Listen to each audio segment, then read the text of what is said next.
Velkommen til Hedmark og Høgskolen i Hedmark, til avdeling for lærerutdanning og naturvitenskap, som har fått æren av å ha den åstedet, holdt jeg på å si, for denne første konferansen.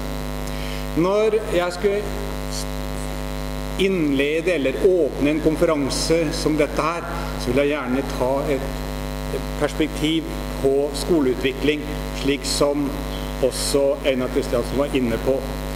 Vi har den på mikroplan, altså i enkelte skole eller kommune, men vi har den også på makroplanet i forhold til et helt land. Det kjenner dere i alle de nordiske land. Og det gjør vi gjerne gjennom å initiere nye læreplaner.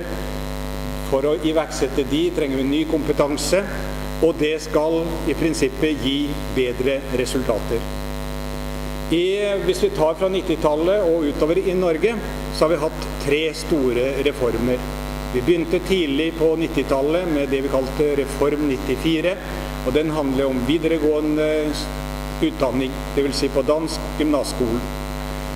Da omorganiserte vi den slik at den ga alle ungdommer rett til videregående opplæring, og vi endret strukturen slik at det var mye lettere å komme gjennom, vi fikk en bedre gjennomstrømning, mens vi tidligere hadde hatt mange som beveget seg horisontalt gjennom videregående opplæring, så skulle vi nå få de til å komme ut vertikalt heller.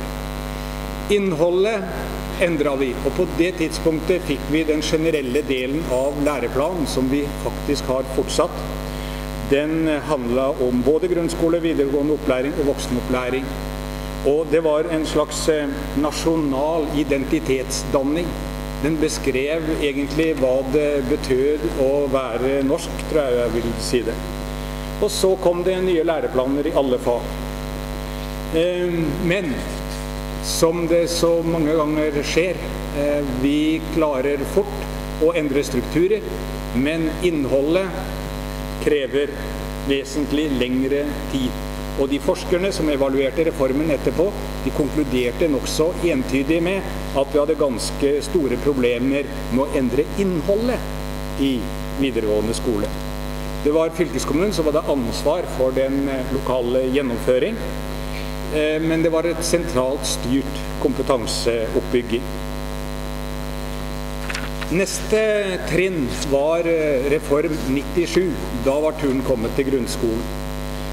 Sentrale elementer i norsk grunnskole ble da videreført. Aktivitetspedagogikken, enhetsskolen og likeverd i en skole som skulle være preget av mangfold. Den samme generelle læreplanen gjaldt både for grunnskolen og videregående. Det var også nedfelt prinsipper for hvordan planene skulle brukes, og det var nye læreplaner i fag. Disse læreplanene for fag, de anga da et sentralt fastsatt fellesstoff som alle elevene i utgangspunktet skulle arbeide med. Og fellesstoffet økte gjennom hele skoleløpet. Stoffet skal utdypes og utfylles lokalt, og det skal tilpasses individuelt. Altså, planene på 90-tallet var preget av relativt sterk innholdsstyring, men det som skjer i den samme perioden, det er at vi begynner å desentralisere ansvaret for å gjennomføre dette. Det blir den enkelte kommune, fylkeskommune, som får mer ansvar. Så når man skulle bygge kompetansen for å gjennomføre denne reformen, så lagde en sentrale pakker, kurs, programmer, som skulle brukes i etterutdanning, og så ble det gitt lokalt ansvar for å gjennomføre disse. Det betød faktisk at det ble veldig mye kursing og veldig mye korte opplegg. Og vi fikk også for Reform 97 den samme konklusjonen at vi hadde problemer med å se at denne type kompetanseoppbygging ga noen særlig god effekt inn i skolene. Mens også her er det sånn at strukturer lar seg lett endre, men innholdssiden er en mer langsiktig utfordring. Så på 90-tallet så kunne vi med med nok så stolt uttrykket, i hvert fall gjorde en av datidens statsråder det, uttrykte at han mente Norge hadde verdens beste skole, men gjennom reformene skulle den bli enda bedre.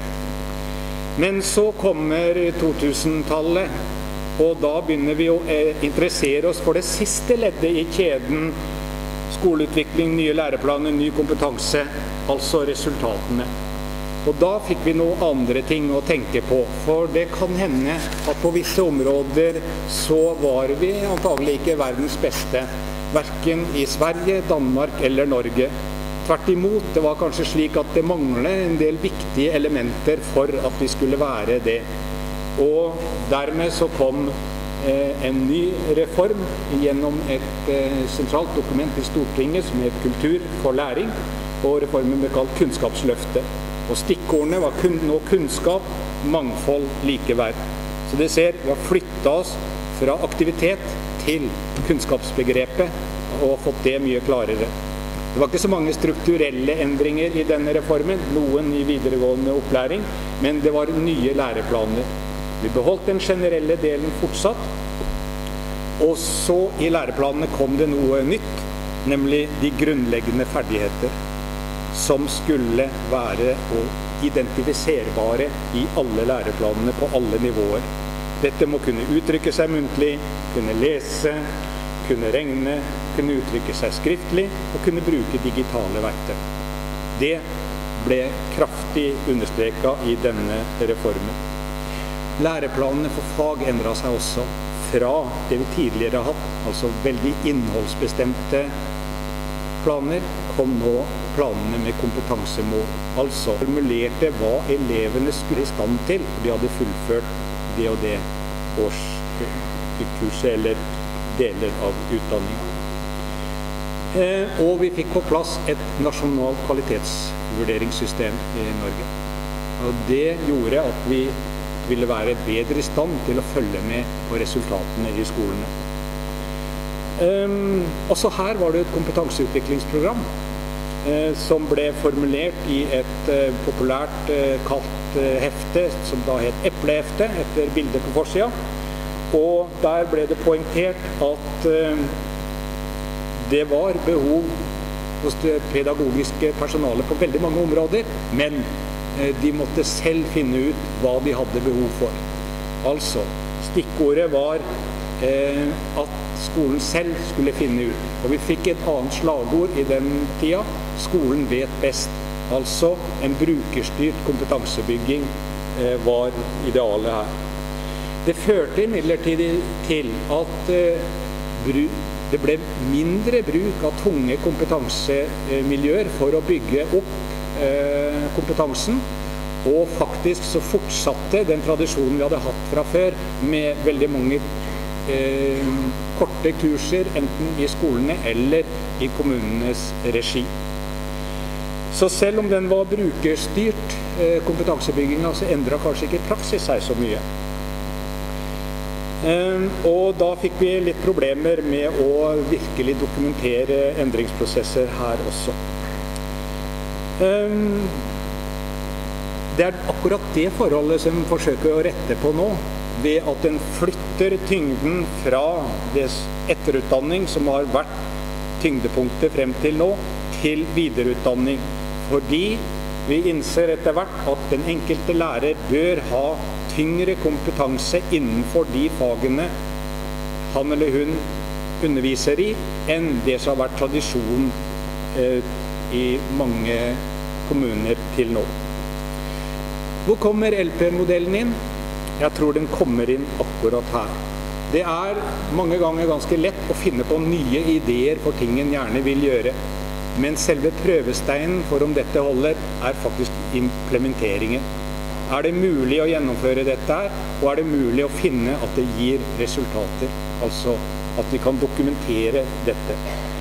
Og det har vist seg at tross mange gode intensjoner i de nordiske skolene med nye læreplaner og så videre, så har vi hatt problemer med det siste leddet i kjeden, altså elevenes resultater.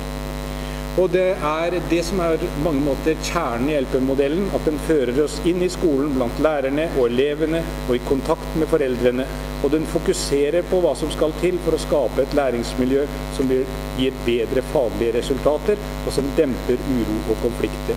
Og det det vi skal høre om og diskutere i 2 dager her. Det ser jeg frem til, og det håper jeg dere gjør også. Velkommen, og jeg ønsker dere alle en god konferanse.